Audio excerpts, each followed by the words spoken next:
Hi everyone, welcome back to my channel for a new episode of Toxic Tuesdays. How's everyone's week been? I'm currently in lockdown still at the moment, and we've had some very silly people decide that they need to protest for their right to not wear masks. I have no words for this kind of stupidity, in all honesty. It's just, lockdown was supposed to finish in about a week or two, and it looks like it's probably going to be extended till Christmas, so yay!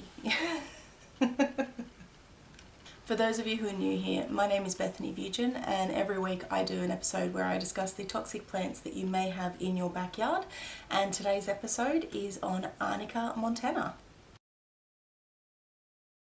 Arnica Montana is more commonly known as Mountain Arnica, but also goes by other names including mountain tobacco, mountain daisy, wolf's bane, and leopard's bane. If you haven't guessed already, it is part of the daisy family of Asteraceae. It has a large yellow hairy flower head that is comprised of yellow disc florets in the centre and orange-yellow ray florets in the external section. It grows between 18 to 60 centimetres high, which is 7.1 to 23.6 inches, and is a herbaceous perennial plant. Now, as we know, herbaceous means that it doesn't have a persistent woody stem above the ground, and perennial means that it lives longer than 2 years. Arnica montana has two different kinds of leaves. The lower leaves are basil green, ovate with rounded tips, and are level with the ground. The upper portion is slightly downy and they're quite veined, and they are clustered in rosettes. The upper leaves, however, are opposed, spear-shaped and smaller, which is an exception for the Asteraceae family. Mountain Arnica is found in Siberia and Central Europe, as well as temperate climates in North America. It is a hardy plant that is able to tolerate most well-drained soils. If you are wanting to plant this in your garden though, having it in sandy, slightly alkaline soil would be best.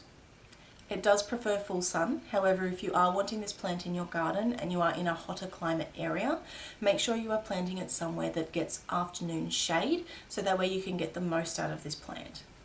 It has been found in alpine meadows almost 3,000 metres in the air, which is about 9,300 feet, which I think worked out to be the equivalent of like 1.76 miles.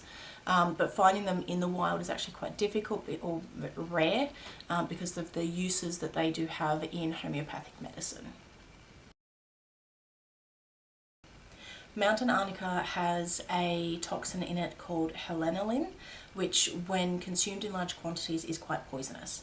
The US Food and Drug Administration actually classified Mountain Arnica as an unsafe herb due to its levels of toxicity.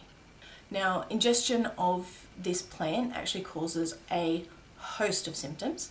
These include dizziness, irritation of the mouth and throat, vomiting, stomach pain, internal bleeding, heart irregularities, heart damage, organ failure, coma and death.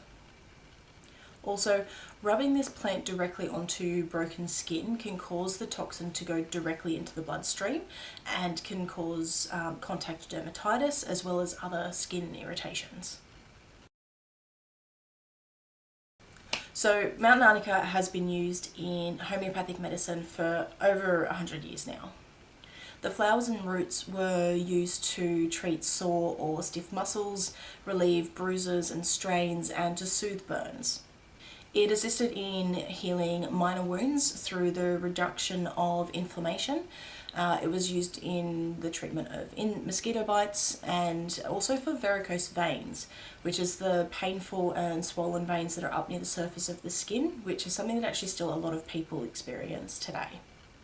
A pill was created as well with highly diluted arnica to treat osteoarthritis pain, surgery pain, and to assist with healing.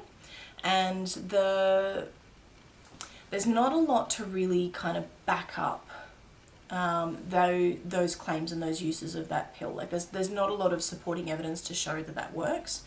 But Mountain Arnica was also used as a flavouring for food and drink as well. But again, very, very heavily diluted.